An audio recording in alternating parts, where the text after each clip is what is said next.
Thank you. Dobar dan. Good afternoon, everybody. First of all, let me express my heartfelt gratitude to our tireless host, Špela, and also to her beautiful family and country for their unwavering support and commitment.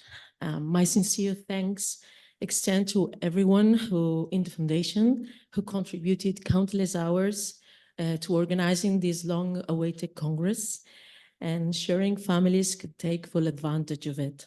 And last but not least, thank you to this talented and generous scientific team for giving us families so much hope for the future.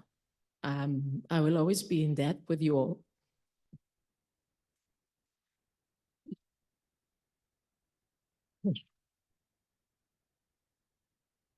My name is Marta, and I come from Barcelona. My 4-year-old son, Martí, was diagnosed at the age of 22 months, and now we belong to the amazing CTNM B1 Spanish family, whom I feel so thankful for all the support I've gotten. Today, I'm not here to talk about science or whatever. I came to share a little tale I wrote for Martí. He loves books and stories, and I wanted to make him a gift. Literature, lyrics, and songs have always been a safe place for me, but following Martí's diagnosis, they became my only company and resource for survival during the long, lonely hours of very little interaction. Frankly, I was a bit concerned about the appropriateness of my so personal contribution to such an important scientific event. However, after giving it some thought, I realized that everything counts when it comes to healing body or soul. So, well, building something beautiful out of so much destruction has become sort of a therapy for me. So thank you for providing me with such an extraordinary platform to share it in front of such relevant audience. It all started with an image of my beloved Mediterranean. I love the sea, diving into it, feeling so weightless, wrapped in its silent blueness. But at the same time, it awakens an irrational fear inside me. The deep and mysterious darkness distresses me. And that's why I dive into it, to be able to see clearly. I know there are wonderful things on the other side of the fear, but I can't help imagining a bunch of hungry monsters lurking under my feet. Before my son Martí, I had so much respect for motherhood. I never seemed to be ready for it. Eventually, I decided to take the plunge, driven by love and excitement, but still fearful of its risks. However, like in the sea, I thought to myself, Marta, calm down. Surely the shark isn't waiting for you. Well, there it was, ready to give me a good bite in the deepest part of my soul. The amputation was brutal, but I'm still alive and swimming again. Proof of that is that I'm standing here today expressing things I did not even dare to verbalize, a year ago. I did not surrender to the situation, and neither did you. So kudos to all of us.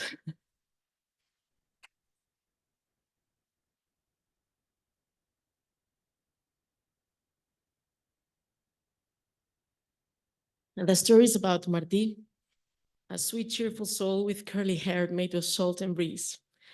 He has an adventurous heart and observes the world with curious eyes behind his tiny blue glasses. For as long as he can remember, he has lived in a little floating house in the middle of the ocean with his mom and dad. He has everything he needs to be happy, but his parents, well, that's another story. In the beginning, their house was in the middle of a bustling town with beautiful cobble alleys and lively squares. However, shortly after Martí was born, everything changed when a raging storm, followed by a devastating tsunami, uprooted their home and swept them out to sea. After a few weeks, the wind eased off, but they found themselves drifting away in the middle of the ocean with no idea of how to return. Fortunately, Dad was a handyman, and he built some makeshift sails out of old curtains and sheets. Together, they managed to patch up doors and windows and to cover some holes, but nothing could repair their broken souls. Martí's dad would go fishing at the crack of dawn, while his mom would spend long hours with him in the middle of nowhere. Body and skin, warmth and smell, sweet and savory was the language they shared. Surrounded by a deafening silence, minutes turned into hours, during which dream and reality blended in an endless day. After some time, however, they found a little island nearby where they could anchor, pretending they were pirates in search of watermelon treasures. They would climb up trees and prance about like monkeys, or just roll in the sand amid laughter and tickles.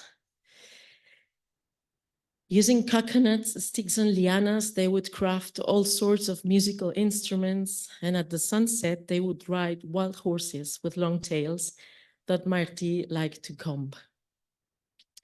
On some sunny mornings, they would dive and discover bright fish and underwater plants of all kinds.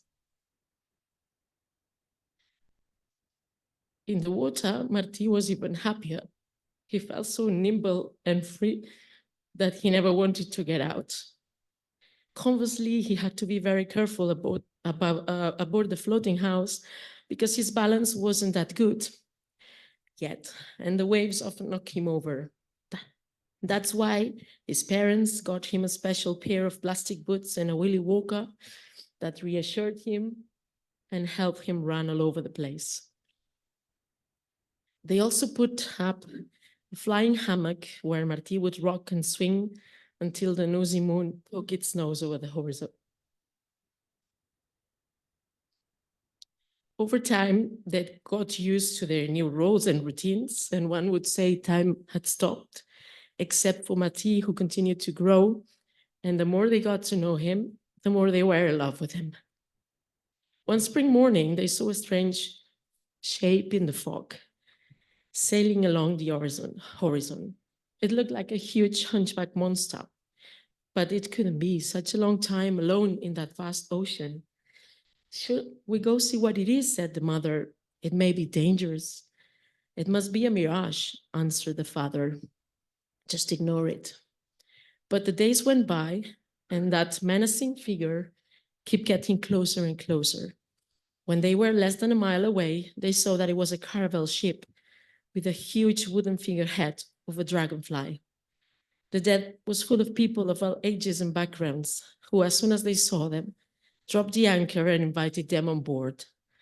The welcome was very warm, and they immediately felt comfortable, chatting with one another as if they were old friends.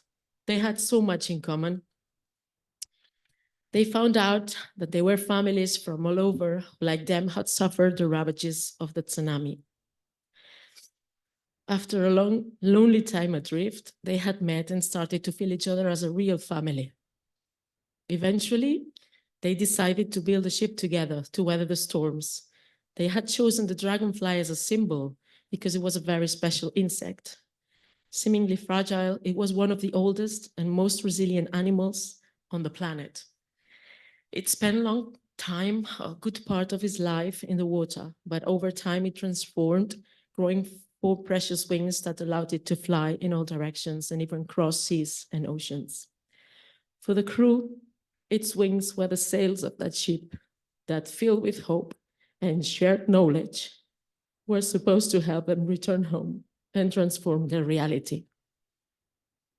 Besides, during one of their many expeditions, they had been lucky enough to meet the captain, a wise, experienced sailor who had all the tools and knowledge needed to find a way back to dry land. She had been working day and night for months to get them all to safety, and the crew trusted her wholeheartedly. After a day full of emotions and new acquaintances, Martí's family slept for the first time outside the floating house that had protected them so much. Nothing would bring them back their old life back.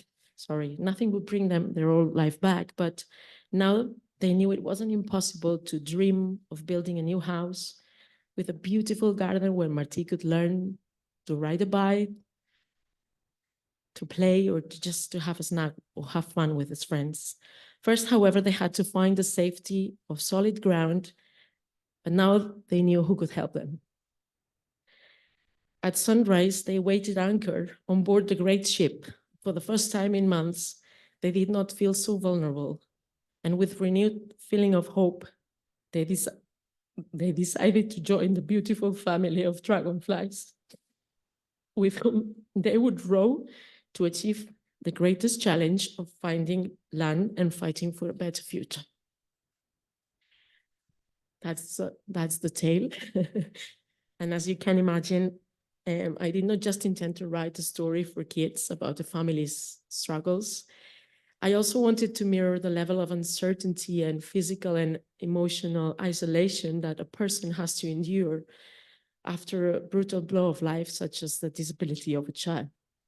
Yet, I did not want my story to wallow in self-pity or sadness or grief.